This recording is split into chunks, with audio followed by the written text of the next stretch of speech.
ये जितने भी प्रमाण है, इसी प्रमाणों के आधार पर आपकी पहचान हो रही है। लेकिन आपकी जो मूल पहचान है, इससे नहीं हो पा रही है।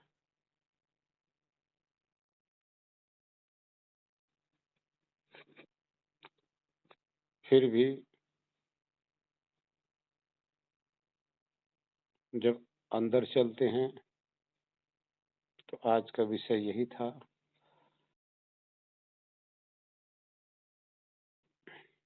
कि आपके 7 प्रकार के गुण हैं आत्मा के। 6 प्रकार के गुण ऐसे हैं कि आत्मा दूसरे को जब देखती है, जानती है, समझती है, तब ही उसके अंदर ये सब चीजें प्रकट होती हैं।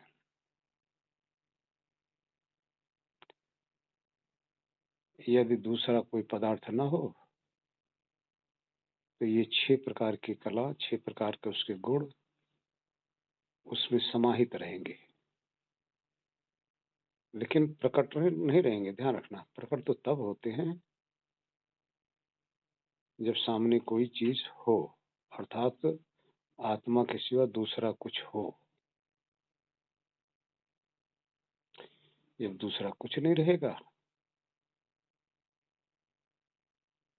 तो ये उसके स्वभाव तो ही है, उसके अंदर विद्यमान रहेंगे। लेकिन उसका जो मुख्य रूप से मूल जो स्वभाव है, वो चेतना है। चेतना का अर्थ हुआ चेतनता, होश, ज्ञान, जानना, जो भी कह लो, तो मूल स्वभाव उसका वो है। बाकी दूसरे के संपर्क से सब शुरू हो जाता है। अब आप लोग बैठे हैं अपने अपने घरों में,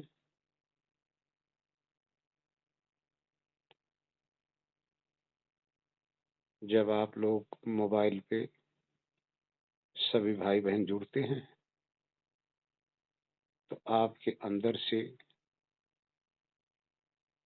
ज्ञान की जिज्ञासा,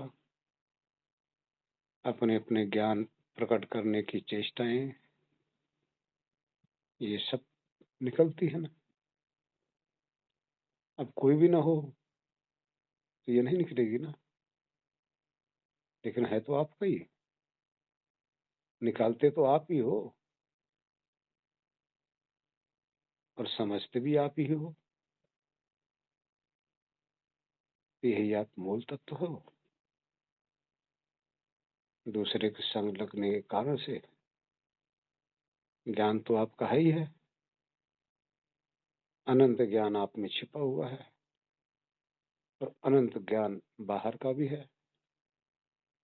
जो बाहर का अनंत ज्ञान है, वो भी आप में छिपा हुआ है, वो भी प्रकट होता है। जो आपके अंदर अपना अनुभव छुपा पड़ा है, वो भी प्रकट होता है। जब दूसरा कोई नहीं होगा तो क्या करोगे? आप शांत होकर बैठे हो। जो भी आपका ज्ञान छुपा है, अंदर छुपा का छुपा रह जाएगा। नारायण। ज्ञान को तभी बाहर निकालना चाहिए जब 101% श्योर हो, बिल्कुल शुद्ध हो, बिल्कुल प्योर हो। अगर उसमें 99 भी अगर आपका रहा ज्ञान, आपका स्वयं का अनुभव नहीं रहा, दूसरे से सुन के अगर आप कह रहे हैं, तो ये आपका खुद का पतन होगा। और जिसको बताओगे, वो जो भ्रमित होगा, तो उसका भी पतन होगा। जब तक 101 यानी एक पॉइंट भी उसमें न रह जाए बाकी, फुल परीक्षा खुद की से करना है, तब जाके आप निकालोगे तो उसका दूसरे को फ़ायदा होगा। अन्यथा आपकी भी हानि, दूसरे की भी हानि। क्योंकि उससे जो भटकेगा ना, जो भी साधक भटकेगा वो, भटकाएँगे आप। अगर वो भटकेगा तो उसके ज़िम्मेदार आप होंगे, आपकी ज़िम्मेदारी होगी और इसका फल फिर परमात्मा आपको ही देंगे। आपकी साधना में कमी आ जाएगी, आपकी हानि होगी, क्योंकि किसी भी चेतन देव को भटकाना ही पाप है, किसी चेतन देव को सताना ही पाप है। किसी भी प्रकार से किसी भी चेतन देव की हानि करना, यही तो कर्म बंधन है। किसी भी चेतन देव का लाभ करना, यही ये भी कर्म बंधन में आ जाता है। तो कर्म बंधन में मत बंधो। जितना ज्ञान हो उतना ही बोलो। जितना पूर्ण आप उसका परीक्षा कर लिए हो, रिसर्च कर लिए हो, उस पे अगर वो खरा उतर रहा है, तभी आगे आप कहो, अन्यथा आपके लिए ही गलत है। परमात्मा देख रहा है, परमात्मा सबको सुन रहा है और जान भी रहा है कि कौन किस कारण से एक-एक शब्द क्यों निकाल रहा है। क्योंकि ज्ञान का अहंकार सबसे बड़ा अहंकार होता है दुनिया का। आपके पास धन होगा, तो आप 1 रुपए किसी को देना पसंद नहीं करोगे। लेकिन थोड़ा-सा ज्ञान आया, उछलना शुरू कर दोगे। किस लिए? ये भी अहंकार है। इसलिए अधूरे साधक को सावधान रहना चाहिए। पहले अपनी पूर्णता को प्राप्त करे, ऐसा अधिकारी हो जाए कि वो किसी के देने लायक, तभी देना चाहिए। हाँ, आपस में विचार-विमर्श साधक बैठ के कर सकते हैं, इसमें कोई शक नहीं है, करना चाहिए। अपनी-अपनी परिस्थिति का, अपनी-अपनी पहुँच का आपस में विचार करके एक-दूसरे से समाधान ढूँढना चाहिए और एक-दूसरे को समाधान करना चाहिए। लेकिन ज्ञान का प्रदर्शन करना महापाप है, क्योंकि इस मार्ग में आकर सर्वप्रथम थोड़ा-सा ज्ञान जिसको होता है ना, जैसे दूध में थोड़ी-सी आँच लगती है ना, उबलने लग जाता है, फूलने लग जाता है। उसी तरह से किसी को थोड़ा-सा ज्ञान होता है ना, तो उबलने लग जाता है ज्ञान से और यही उबलता हुआ ज्ञान अपना भी हानि करता है, दूसरे का भी हानि करता है। फिर वो समझना नहीं चाहता, फिर वो सिर्फ़ समझाने में रुचि रखता है, जानना नहीं चाहता, दूसरे को जनाने में ही रुचि रखता है। क्यों? क्योंकि ये ज्ञान का अहंकार है। साधक को बचना चाहिए, बहुत ही सावधान होना चाहिए। इस जगह साधक अगर सावधान नहीं हुआ, तो थोड़ा-सा जो आया हुआ है ना, इसका ढिढोरा पीटना शुरू कर देगा। जहाँ ढिढोरा पीटना शुरू किया है, कि उसका पतन शुरू हो जाएगा। सिर्फ़ वक्ता ही बन जाएगा, तत्वदर्शी नहीं बन पाएगा। इसलिए बहुत ही सावधान होने की ज़रूरत है।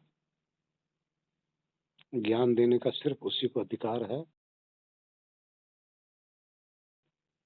जो शांत आत्मा हो। जब ऐसा साधक इस ज्ञान को पचा लेता है, उछलता नहीं, कूदता नहीं ज्ञान के बल पे, ढिढोरा पीटता नहीं, तब ये ज्ञान पचने लग जाता है। यही ज्ञान फिर अंदर अंदर अपना असर करने लग जाता है। जैसे दवाई है ना, दवाई या डॉक्टर देते हैं, दवाई जब तक आप नहीं लोगे, घंटा 1.5 घंटे में उसका असर शुरू होता है। जब असर शुरू होगा तभी वो शरीर के रोग को निकालता है। इसी तरह से ये जो ज्ञान जब अंदर हजम होने लग जाता है ना, तब अपना असर करता है। अब इस ज्ञान का असर क्या है? उस आत्मा को फिर महान बना देता है। ये ज्ञान का प्रभाव है। और पहले क्या होता है? ये थोथा ज्ञान के कारण से आत्मा उछलने लग जाता है, कूदने लग जाता है, अहंकार आने लग जाता है। जब पचा लिया तो वो स्वयं अंदर ज्ञान में तृप्त होने लगा। अब उसको बोलने की इच्छा नहीं होगी, कुछ कहने की इच्छा नहीं होगी, फालतू बातों में उसकी रुचि खत्म हो जाएगी। हाँ, बहुत जिज्ञासु अगर कोई आता है तो उसको रास्ता बताएगा। ऐसा ज्ञानी पुरुष उस ज्ञान में फिर शांत हो जाता है। उसको शांत आत्मा कहा जाता है। शांत आत्मा जैसे परमात्मा शांत है, वैसे ये ज्ञान में अपने शांत ही रहेगा। इसी तरह से साधक को चाहिए कि उल्टी न करे। उल्टी का अर्थ अंदर हजम हुआ नहीं और दूसरे के सामने उड़ने लग रहा है, पलटने लग रहा है, अंदर हजम नहीं कर पा रहा है, उसकी पाचन क्रिया सही नहीं है। इसलिए ये ज्ञानियों की पहचान है। बिना पूछे, बिना किसी जिज्ञासु के, बिना किसी प्रेमी के सामने ऐसे ज्ञान को निकालना भी उचित नहीं है। इसलिए सावधान रहना चाहिए। नारायण। आप लोगों को थोड़ा सा कच्चे ज्ञानियों की पहचान बता दूं। जहां 2-4 कच्चे ज्ञानी इकट्ठे होते हैं ना, वहां लड़ाई झगड़ा शुरू हो जाती है। क्यों? एक कहता है मेरा ज्ञान बड़ा, दूसरा कहता है मेरा ज्ञान बड़ा। एक कहता है कि तुम मूर्ख, दूसरा कहता है तुम मूर्ख। क्यों? लेकिन उसी बीच में अगर कोई पक्का बैठा हो ना, पहुंच वाला, तो अंदर ही अंदर मुस्कुराएगा, देखो इन मूर्खों को पचा है नहीं, अपने अपने ज्ञान का बखान कर करके लड़ रहे हैं। इसी कारण से तरह तरह के पंथ बने हैं। सिर्फ इसी कारण से तरह तरह के संप्रदाय बने हैं। इसी कारण से ज्ञान की अनेकताएं हैं। यही कारण है। यहाँ फिर अखाड़ा बन जाता है। किसका? इन्हीं वक्ताओं का। और उस अखाड़े में ज्ञान नहीं होता, फिर लड़ाई होती है, फिर द्वेष पैदा हो जाता है। द्वेष पैदा होने से जितना जाना उसका भी नाश हो जाता है। इसलिए साधक को बहुत सावधान रहना चाहिए। अपना जीवन सुधारो भाई, अपने को संभालो। दूसरे को आप संभाल नहीं सकते, सुधार नहीं सकते। परमात्मा से बढ़ के आप नहीं हो। परमात्मा सबका ख्याल रखते हैं, सबका ध्यान देते हैं, लेकिन जो जिसके काबिल ही नहीं, तो उसको वो चीज नहीं देते। जब काबिल बन जाता है तो स्वतः ही मिला देते हैं। इसलिए सबसे निवेदन है कि काबिल बनिए, बचाओ, अंतर्मुखी हो जाओ। ये वाद विवाद ज्ञान का बहिर्मुखी की पहचान है। बहुत सावधान रहो। हम कितनों को देखते हैं, कितने ऐसे हैं साधक, बैठते नहीं 10 मिनट, लेक्चर बहुत है। तो इसलिए थोड़ा सा सावधान रहो, अपने हाजमा को दुरुस्त रखो। हाजमा कमजोर हुआ नहीं तो ज्ञान की उल्टी कर दोगे। इसलिए सावधान आ रहा है। मेरा एक ही धर्म है कि आपको आगाह कर देना। करना न करना आपके हाथ में है, मानना न मानना ये आपका धर्म है। आप देखिए, परमात्मा आपके हृदय में आपको सिर्फ आगाह करते हैं, एक बार अपनी राय अंदर देते हैं। आपके हृदय में पहचान लेना परमात्मा की आवाज। जिसको परमात्मा की आकाशवाणी का न पता हो, अपने अंदर देखना, एक आवाज आती है। एक आवाज बाहर से आती है, एक आवाज अंदर की होती है।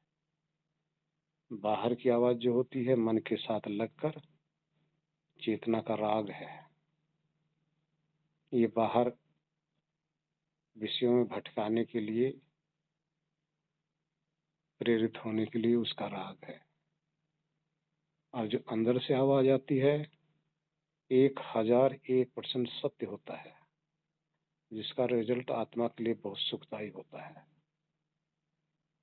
लेकिन हम परमात्मा को, उस आवाज को इग्नोर करके मन के साथ लग जाते हैं।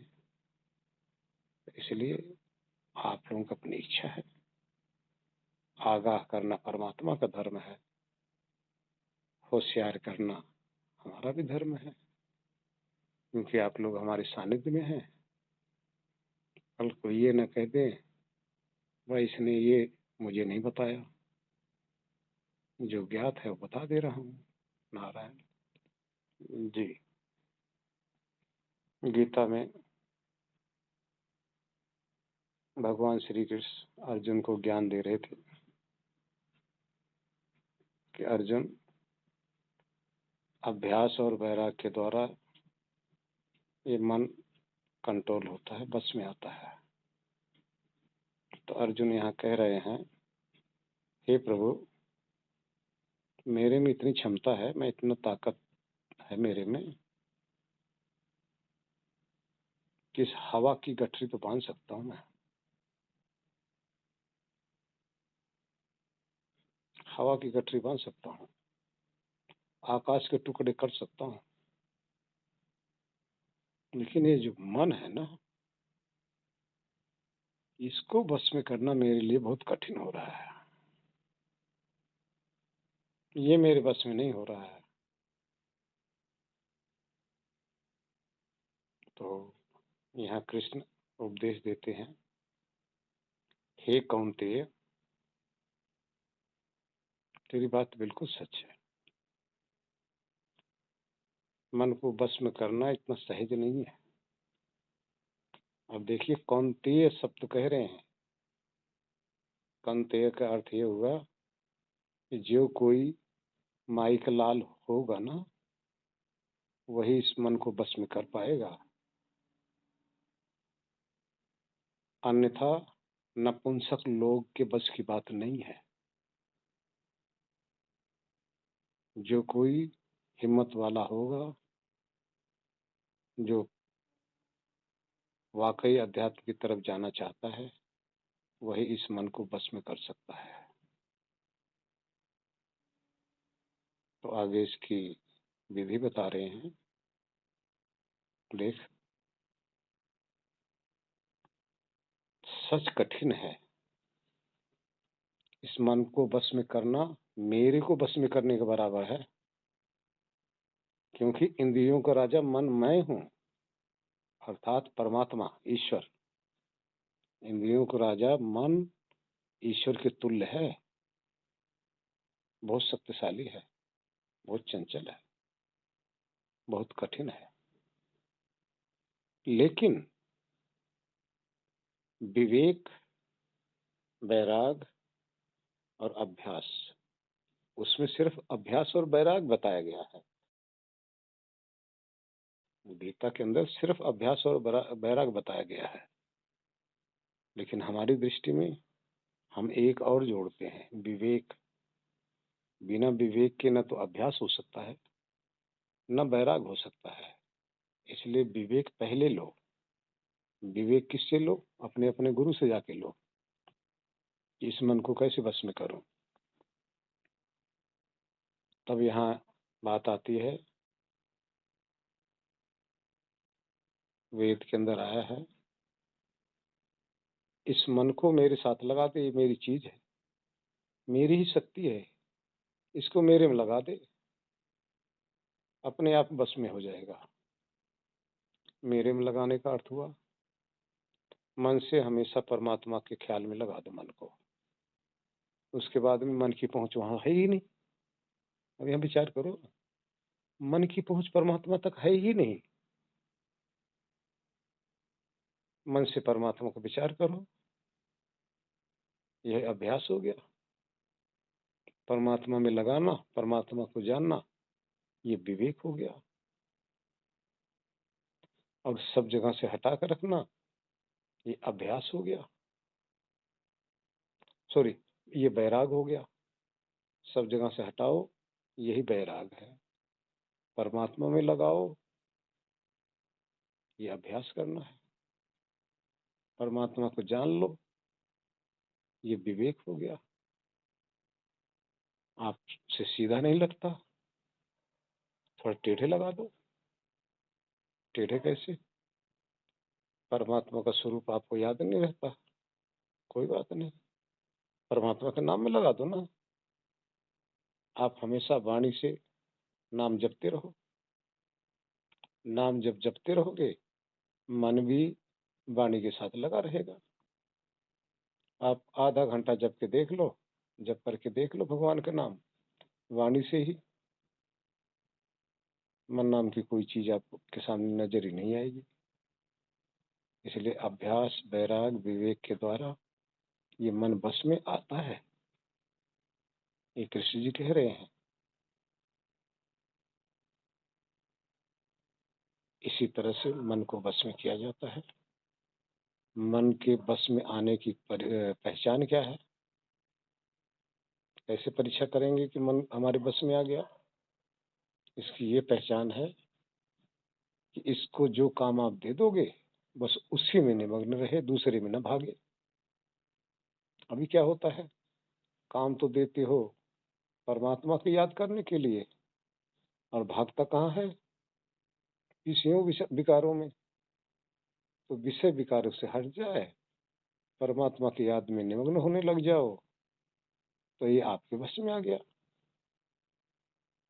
आप याद करना चाह रहे परमात्मा को, और ये भगा रहा आपको विषय विकारों में। आप ध्यान करने बैठे हो, आपको पहुंचा रहा दुकान पे, आपको अपने व्यापार में पहुंचा रहा है। तो समझ लो कि अब आप मन की आगोश में है, मन के अधीन है, मन आपके अधीन नहीं है। जब मन आपके कहे अनुसार जब लगने लग जाए, तो समझ लो आपके अधीन हो गया। अब इसकी पहचान कैसे होगी? एकाग्रता आएगी। एकाग्रता का अर्थ, जो आप सोचना चाहोगे, सिर्फ वही सोचने में मन आपका साथ दे, इधर उधर आपको भटकाए ना। तो समझ लो कि आपका मन के द्वारा कल्याण हो रहा है। एक बात और याद रखो, मन ही आपका साथी है, मन ही आपको अध्यात्म में पहुंचा सकता है, और मन ही आपका शत्रु है। मन ही आपको विषयों में भटका सकता है। कहा गया है ना कि मन ही ऐसा मीत है कि जूता भी खिलाता है, और मन ही ऐसा मीत है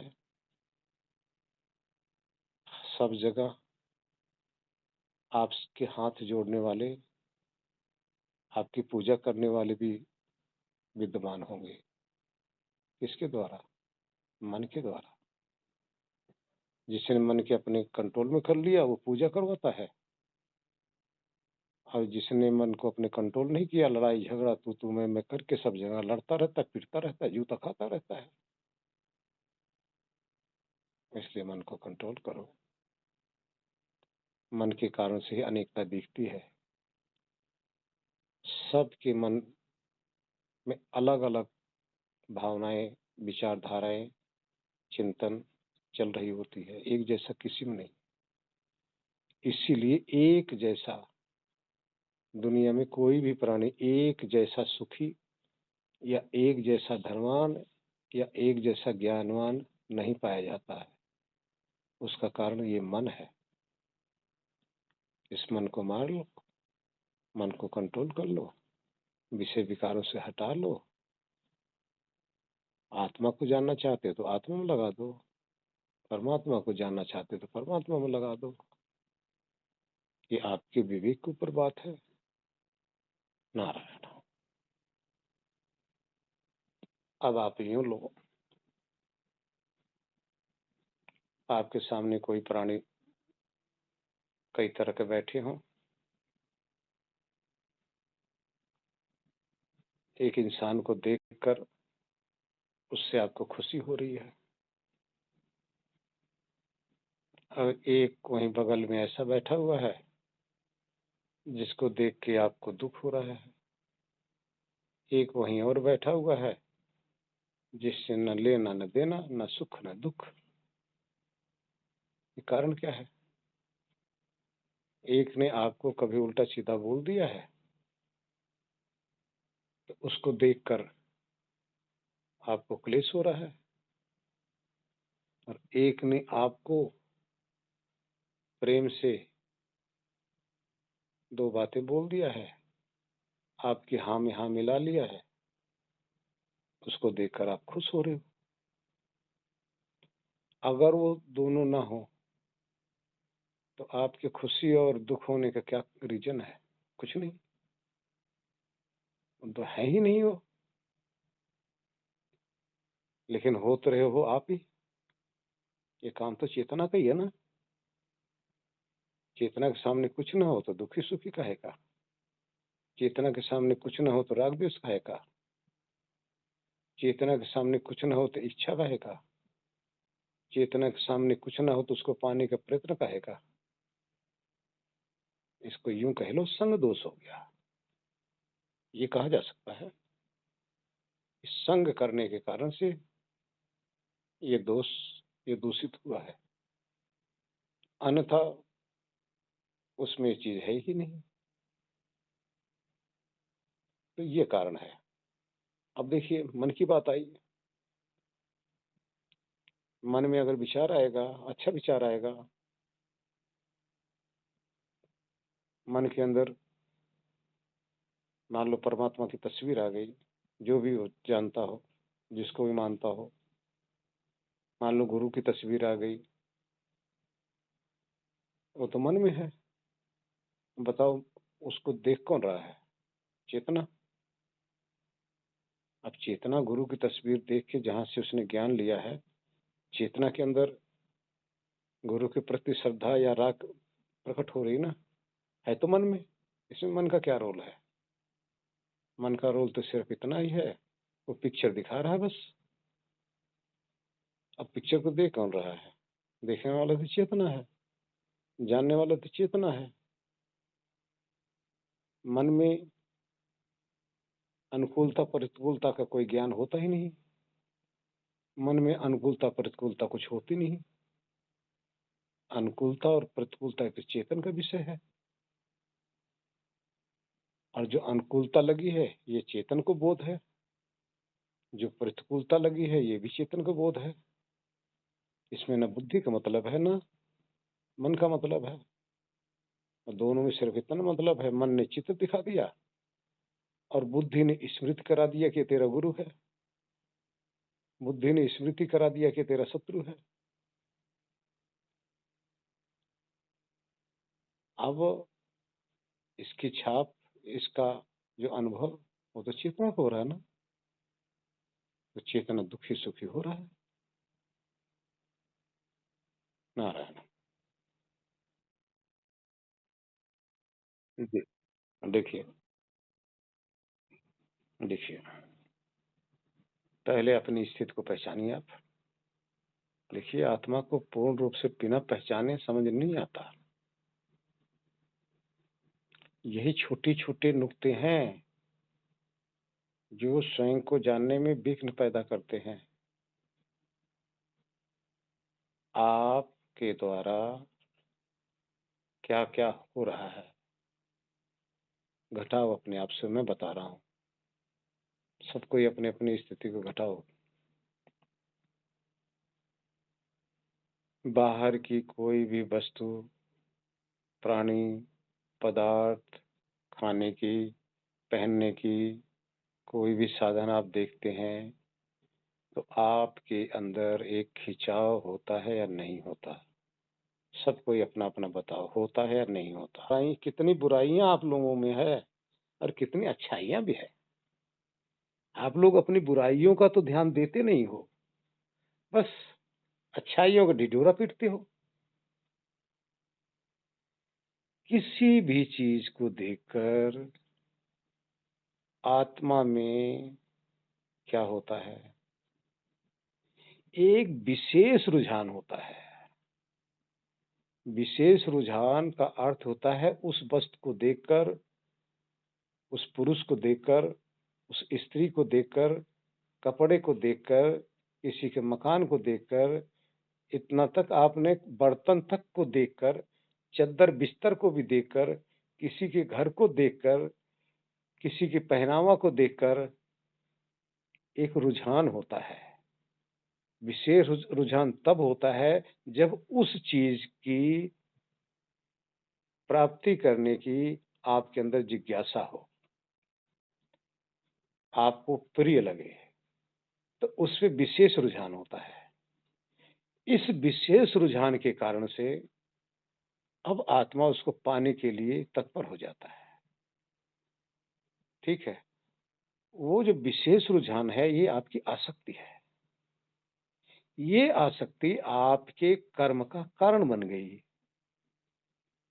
कर्म का कारण का अर्थ, अब वो पाने के लिए आप प्रयत्न करेंगे, आपके अंदर जिज्ञासा प्रकट होगी। अब उसको पाने के लिए आप अनेक प्रकार के उद्योग करेंगे, पैसा कमाएंगे। मान लो है नहीं तो ब्याज पे लेंगे, बैंक लोन लेंगे, या तरह तरह के करके अपने पास है तो खरीदेंगे। तो अब वो जो करेंगे ये आपका कर्म है। जो देखे थे वो आपकी आसक्ति है। अब उसको पाने के लिए, अपना बनाने के लिए आप फिर आगे कर्म करने लग जाएंगे। अब कर्म करेंगे तो उस चीज से तब बनाएंगे। अब ये जो दोनों चीजें हैं, यही बंधन का मूल कारण है।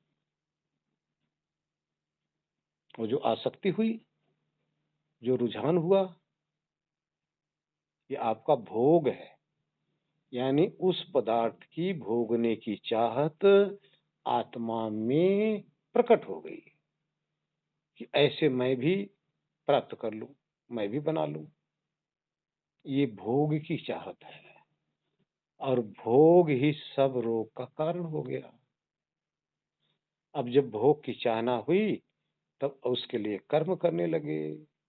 अब उस कर्म करने में अच्छे भी करोगे, बुरे भी करोगे, पाप भी करोगे, पुण्य भी करोगे। ध्यान देना, बिना दूसरे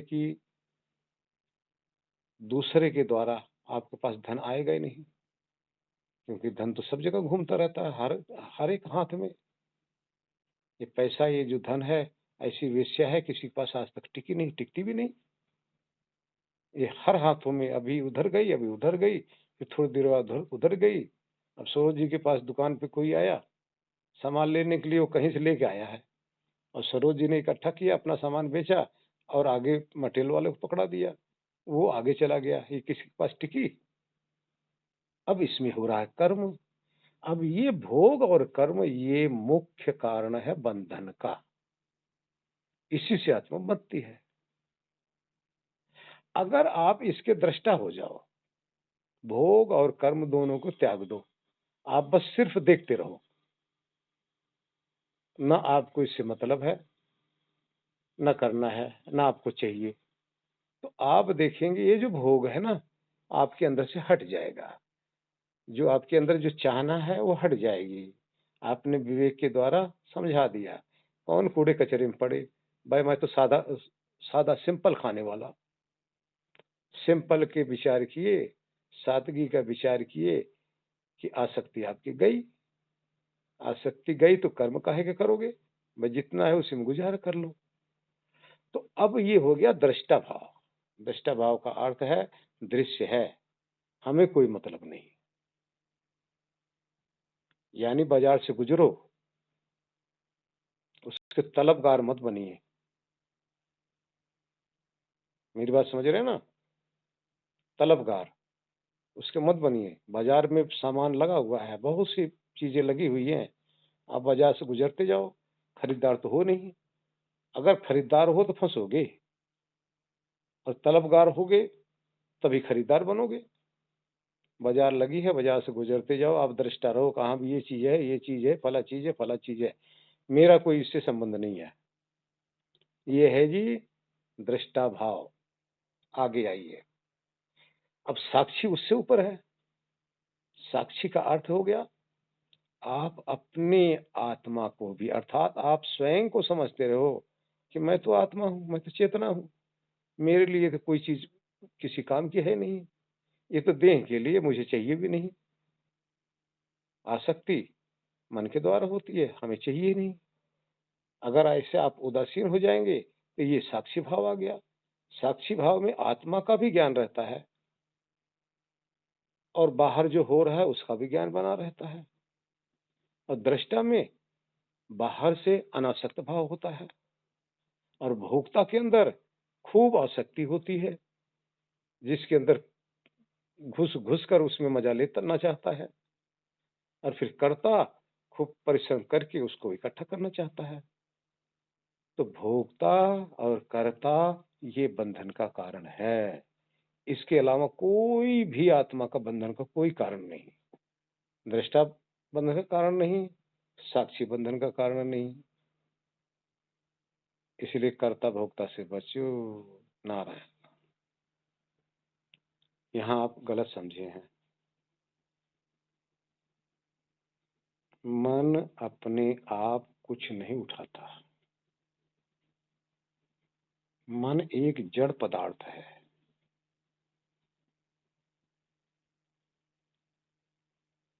ये रजोगुण होने के कारण से, रजोगुणी होने के कारण से इसमें चंचलता है।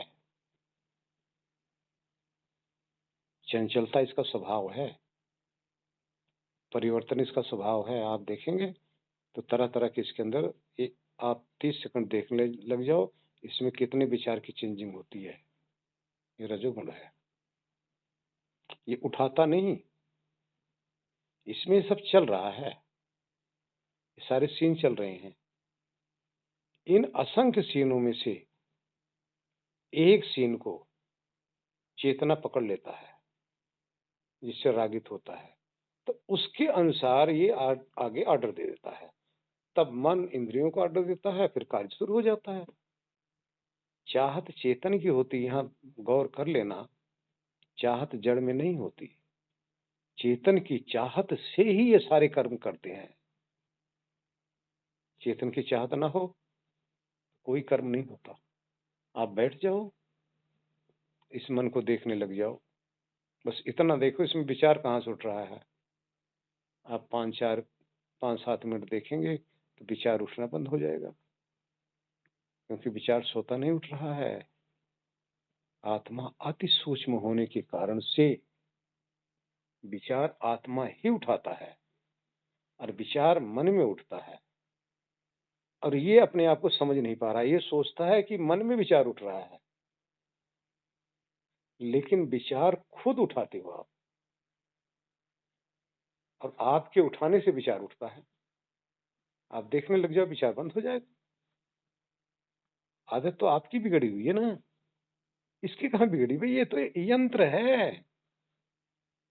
यंत्र की क्या कमी है? आपकी आंखों की क्या कमी है? इन आंखों से आप कहीं देखना चाहोगे तभी तो आंख दिखाएगी।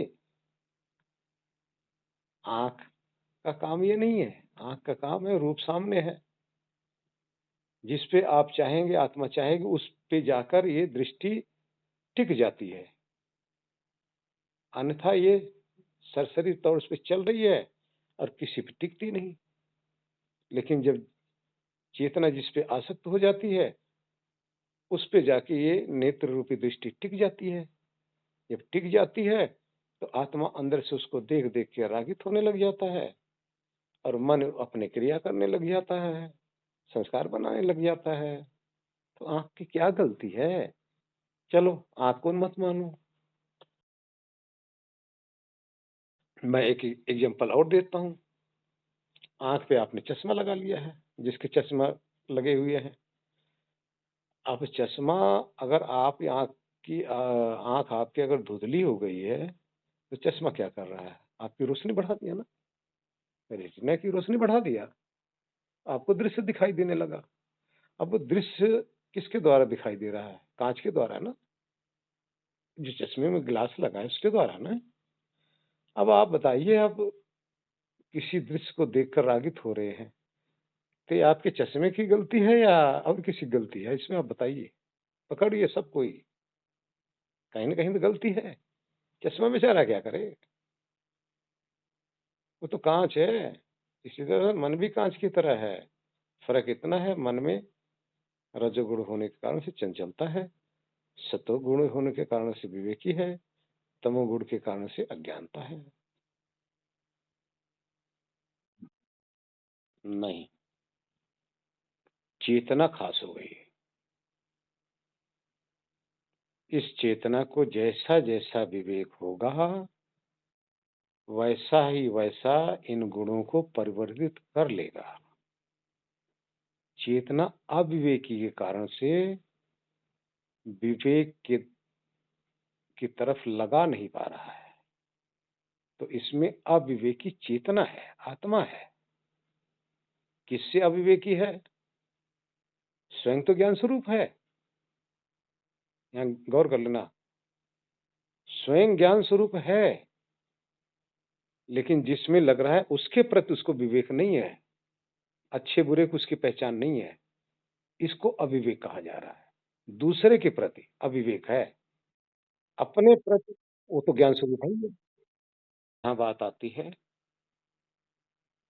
आत्मा को, अर्थात स्वयं को विवेकी बनाइए, स्वयं को ज्ञाता बनाइए।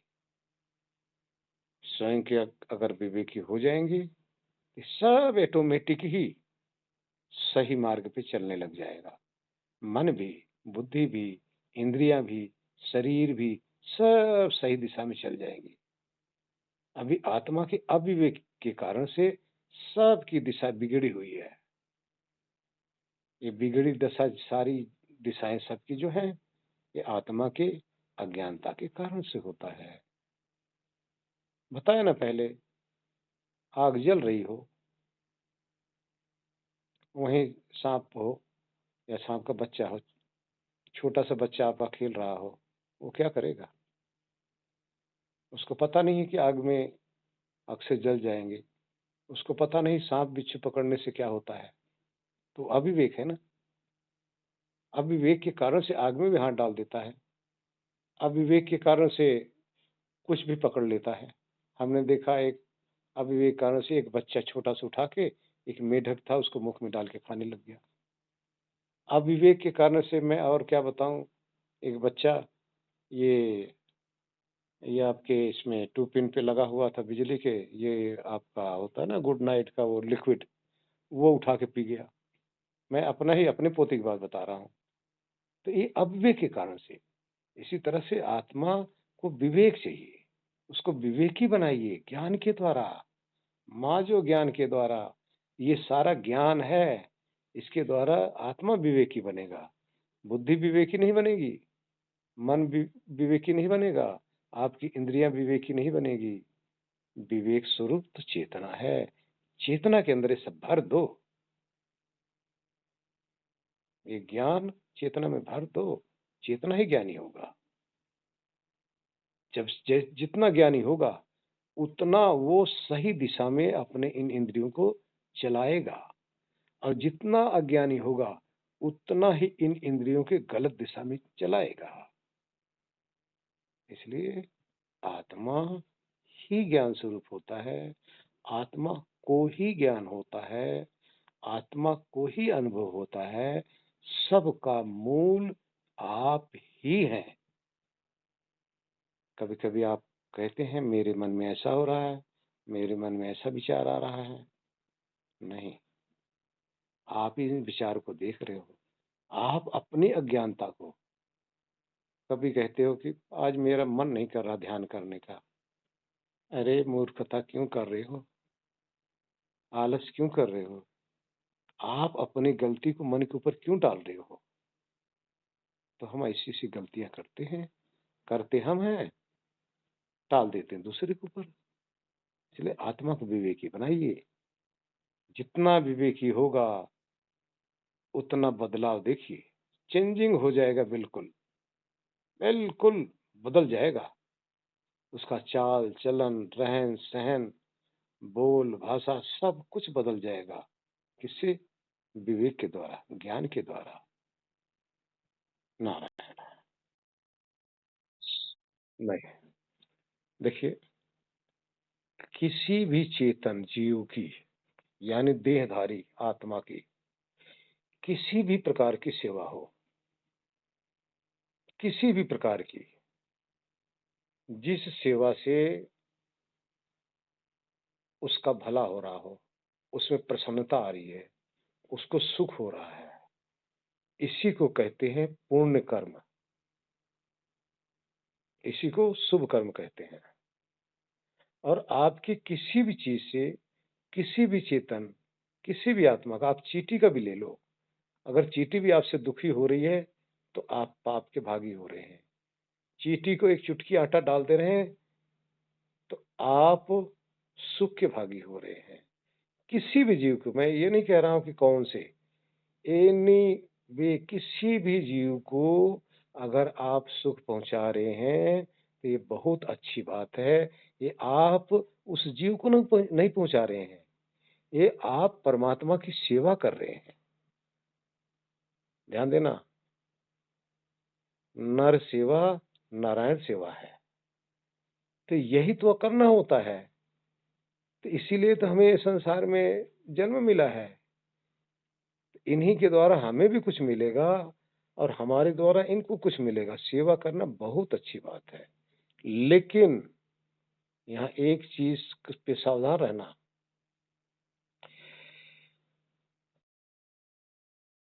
यदि आपने सेवा के बदले उससे मेवा चाह रहे हैं तो ये फिर बंधन हो जाएगा। यानी उसके बदले में कुछ आप चाह रहे हैं अपने लिए, तब ये बंधन हो जाएगा। आप चाह नहीं रहे हैं तो ये सेवा है, इसलिए इसको निस्वार्थ कर्म कहते हैं, जिसमें अपना स्वार्थ छिपा ही ना हो। तो इस कर्म से आप बिल्कुल कर्म करते हुए भी अनासक्त भाव से, कर्म बंधन से आप रहित हैं। नारायण। पहले भी कहा है, आज मैं सबसे निवेदन कर रहा हूं, प्रतिदिन सबको कोई न कोई शुभ काम करना चाहिए, प्रतिदिन सबको चाहिए। भंडारा कर लो तो सबसे अच्छा है। भंडारा किसी भी प्रकार का हो सकता है। मैं अपना भंडारा बता दूं,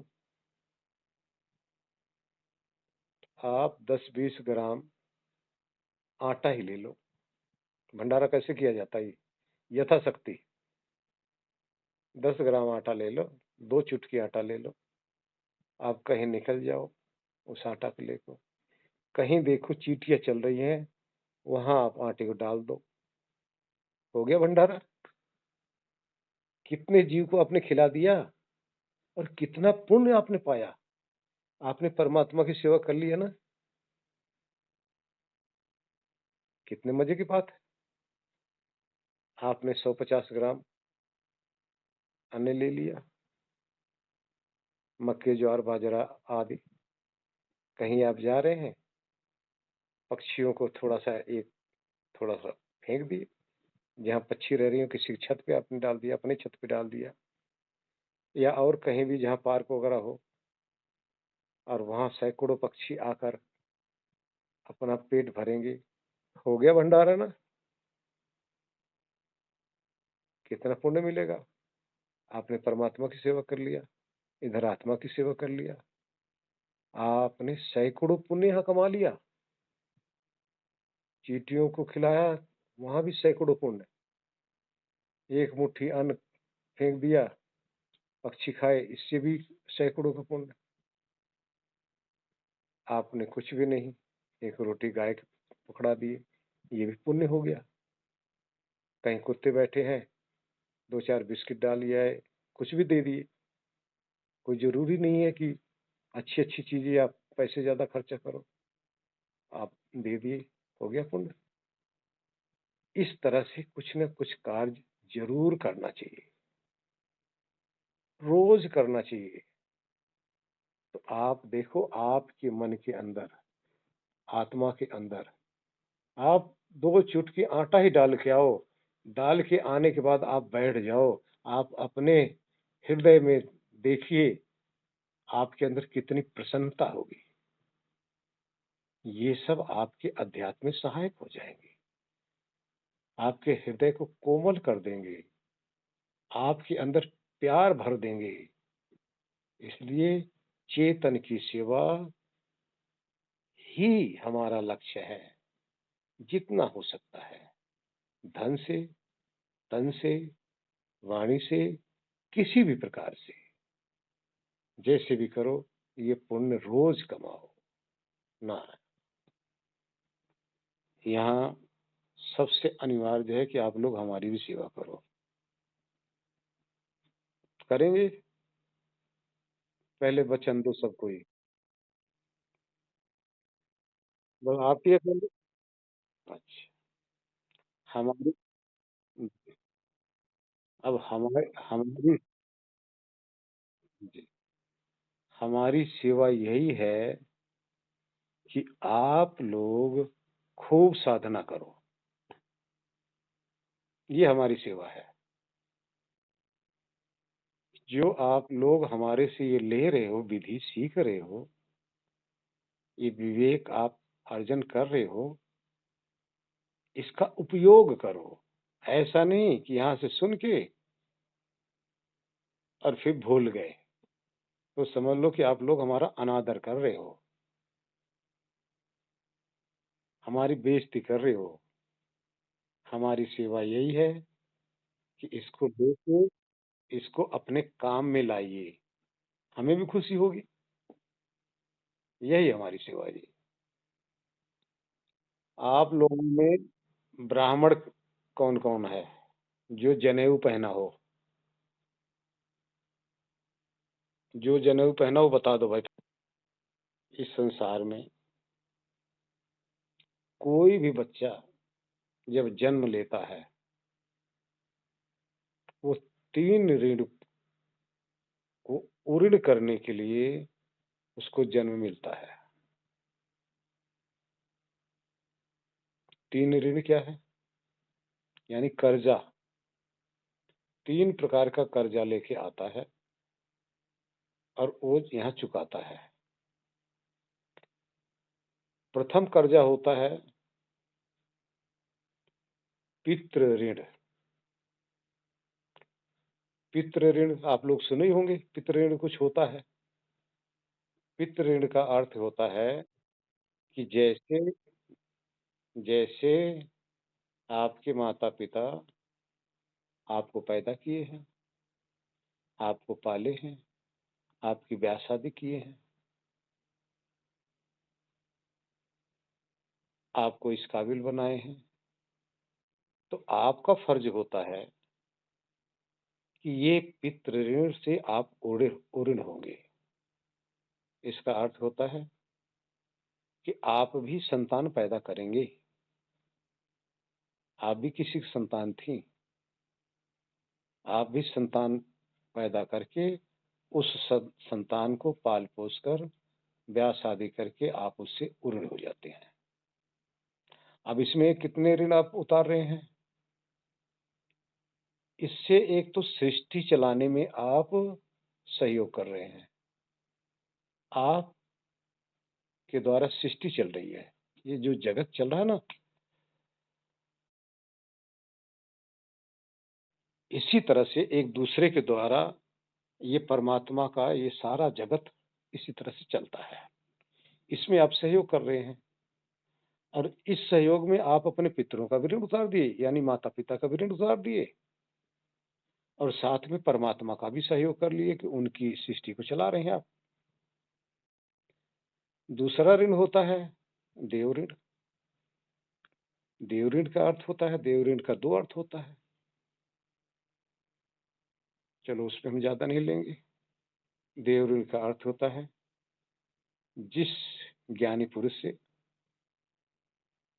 आप ज्ञान लेकर,